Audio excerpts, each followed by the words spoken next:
राधे राधे भक्तों, आज हम आपको वैशाख महात्म के 27वें अध्याय की कथा सुना रहे हैं। पिछले अध्याय में हमने आपको बताया था कि किस प्रकार से एक व्याध जूते दान के प्रभाव से अगले जन्म में वाल्मीकि ऋषि बना। अब गणेश जी को प्रणाम करके कथा प्रारंभ करते हैं। राजा ने मुनि श्रुतिदेव जी से प्रश्न किया, हे मुनिवर, वैशाख मास में कौन कौन सी तिथियां अत्यंत पुण्यकारक हैं?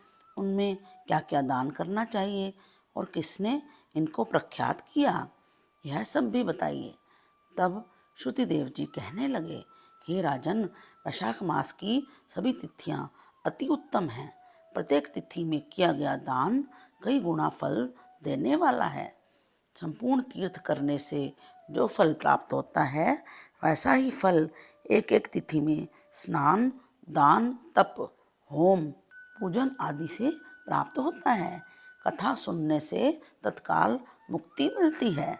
रोगी तथा पीड़ित भी इस कथा के श्रवण से कृतकृत्य हो जाते हैं। जो बिना स्नान और दान के इन दिनों को व्यतीत करता है, उसे गौवध, कृतघ्न, पितृघाती तथा आत्मघात का पाप लगता है। जल स्वाधीन है तथा शरीर भी स्वाधीन है, फिर स्नान में संकोच क्यों किया जाए? दरिद्र, धनवान, लंगड़ा, लूला, अंधा, नपुंसक, विधवा स्त्री, बालक, वृद्ध, युवा सभी को वैशाख मास को सेवन करना चाहिए। वैशाख धर्म सुख से साधने योग्य है, इससे अधिक और कुछ शुभ नहीं है। जो इन सुलभ धर्मों का पालन नहीं करता, उसे नरक का भागी बनना पड़ता है, इसमें कोई संदेह नहीं।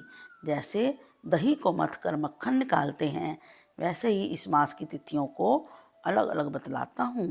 चैत्र के महीने में जब मेष की संक्रांति हो, तब पापों के नाश करने वाली अमावस को कई गयाजी करने का फल मिल जाता है।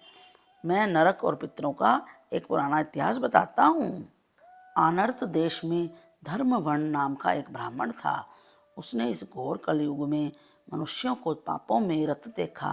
सभी लोग अपने वर्ण धर्मों से हीन हो गए। तब एक दिन वह ब्राह्मण महात्माओं के सत्र यज्ञ को देखने के लिए पुष्कर क्षेत्र में गया।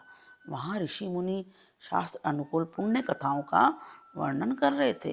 कोई कोई कलयुग की प्रशंसा कर रहे थे। कहते थे कि सतयुग में भगवान एक वर्ष भर की तपस्या से प्रसन्न होते थे, त्रेता में 1 मास की तपस्या से और द्वापर में 1 पक्ष की तपस्या से, परंतु कलयुग में तो उससे 10 गुना फल भगवान के स्मरण मात्र से ही मिल जाता है।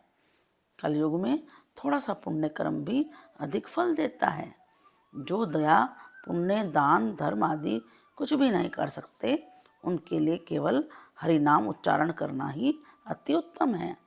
जो अकाल में अन्नदान करते हैं, वे बैकुंठ को जाते हैं। वहाँ पर जब यह प्रसंग हो रहा था, तो नारद उन्मत्त की तरह खूब हंसने और नाचने लगे। सबने आश्चर्य से पूछा, नारद जी, इसका क्या कारण है?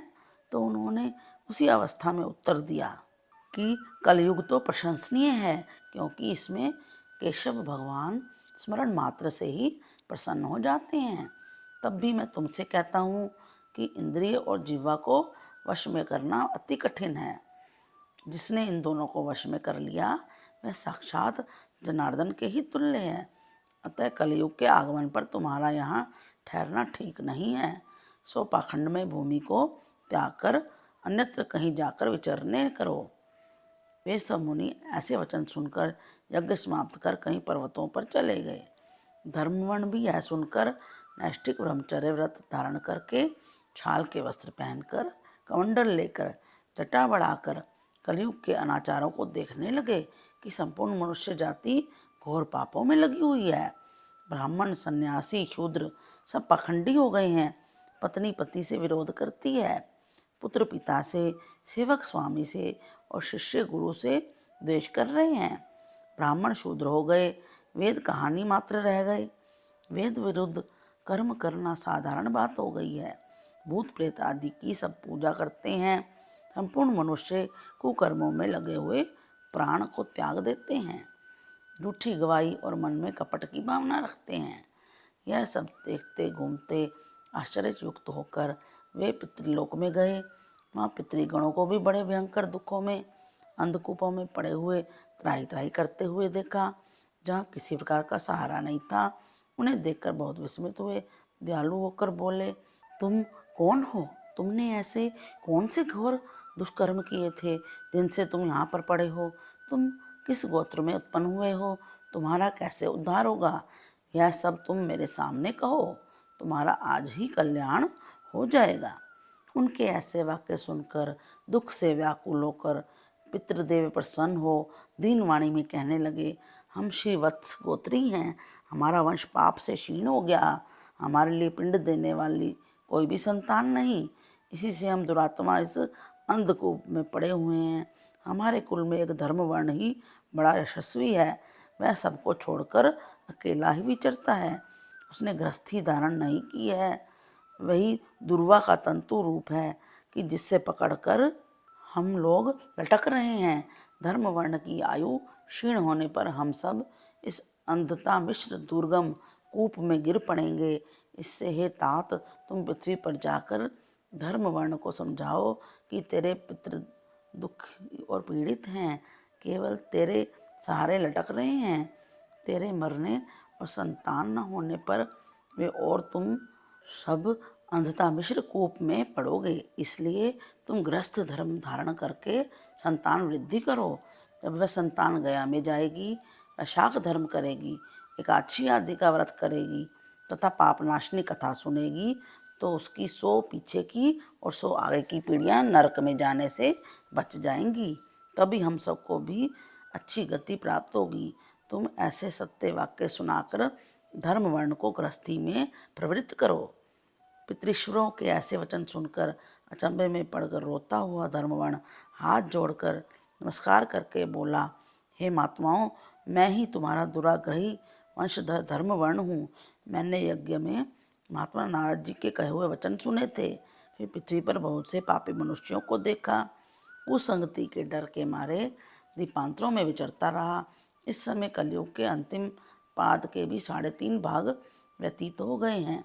मैंने अब तक आपका दुख दूर नहीं किया, परंतु अब आपकी आज्ञा का पालन करके देव ऋषि तथा पितृश्वरों का तर्पण करके पूजा आदि करूँगा। आप ऐसा आशीर्वाद दें कि संसारी कर्तव्य करने पर भी मुझे कलयुग की बाधा ना हो।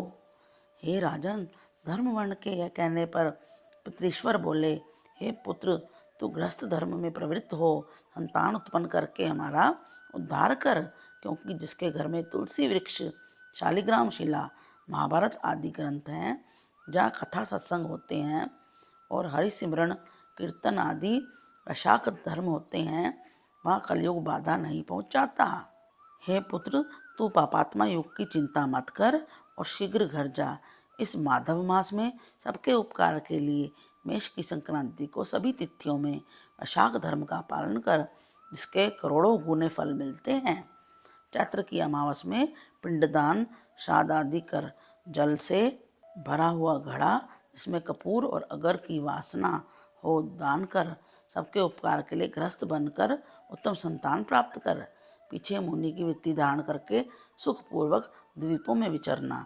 पितृश्वरों की ऐसी आज्ञा पाकर धर्मवर्ण शीघ्र ही पृथ्वी पर आया और चैत्र मास में मेष की संक्रांति के दिन प्रातःकाल स्नान करके देव ऋषि पितृश्वरों को तर्पण करके जल का भरा हुआ घड़ा दे दिया, पाप नाश करने वाला श्राद्ध किया और अपने पितृवर्ग को ऐसी मुक्ति दी जिससे वे आवागमन से छूट जाएं। फिर विवाह किया, जिससे सुंदर संतान हुई। संसार में इस पाप नाशनी तिथि को प्रख्यात कर स्वयं भी प्रसन्न हो गंधमादन पर्वत पर चला गया। Please like, share and subscribe.